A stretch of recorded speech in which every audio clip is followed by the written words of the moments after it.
तेजस्वी यादव जी ने कहा था कि खेला होवे, तब इनके दल में ही खेला शुरू हो गया है। लालच की कोई प्रकाष्ठा होती नहीं है। चुनाव का समय है, लोग आवागमन में विश्वास करते हैं। उसको 2024 के चुनाव के बाद में चुनाव कराना ही नहीं है। भाजपा अगर लोकसभा का टिकट देगी तो मैं सोचूंगी। अभी नरेंद्र मोदी जी प्रधानमंत्री हैं तो वो तो राहुल जी से बड़ा है ही है।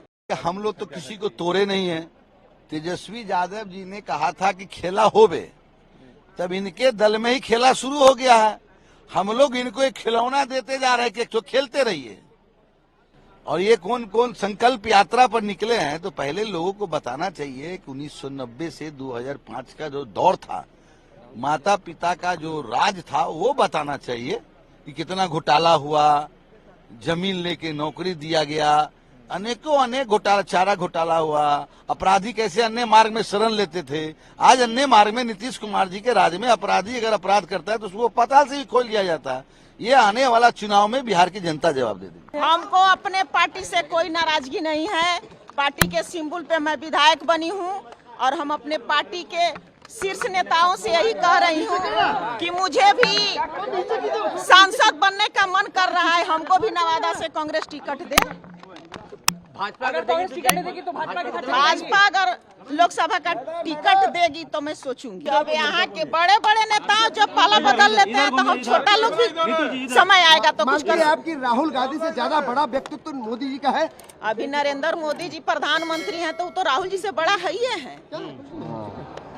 इसमें कहने की क्या बात है। टिकट की मांग कर रही है, किसी बातचीत हुई है आपकी? किसी से हमको बातचीत नहीं हुई है। मीडिया के माध्यम से मैं यही कह रही हूँ कि हमारा जिला हमेशा बाहरी सांसद बना है। इस बार हमारे जिला का डिमांड है कि लोकल उम्मीदवार, हमारा अपना उम्मीदवार एनडीए से हो चाहे इंडिया से हो, जो पार्टी हमको टिकट देगी उसका मैं समर्थन करूंगी। सबसे बड़ा वजह क्या आपको कांग्रेस छोड़ के बीजेपी आने का? कोई वजह नहीं है। पार्टी हमको संभावना दे रही है कि लोकसभा का आपको उम्मीदवार बनाया जाए। पता नहीं अब किस कारण से जा रहा है, हम नहीं जानते हैं और नहीं जाना चाहिए इस तरह से।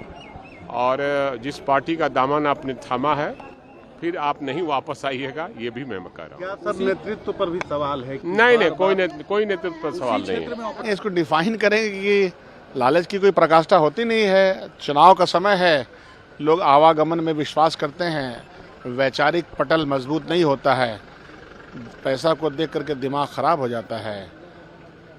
तो यही उसकी मिसाल है। ये सब पहले कांग्रेस फिर आरजेडी, क्या अगला नंबर किसका होगा? ये मिसाल है। अगला नंबर तो भारतीय जनता पार्टी पास होगा ना, कहाँ है किसका है, क्योंकि ये चीज़ें तो विश्वास पे चलती हैं और विश्वासघाती लोग इस तरह से घात लगा करके तमाम रिसोर्सेज का, टिकट का इस्तेमाल करते हैं।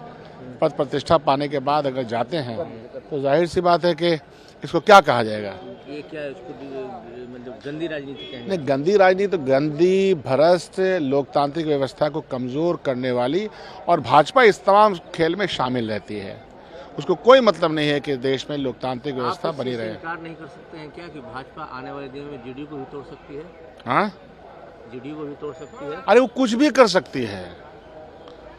उसको 2024 के चुनाव के बाद में चुनाव कराना ही नहीं है।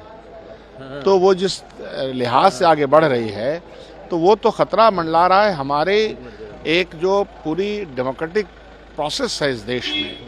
पक्ष है, विपक्ष है, आवाज़ है, जनता की आवाज़ है, सबको सुला देना चाहती है वो। इसका खमियाजा देश की जनता को ही भुगतना पड़ रहा है ना।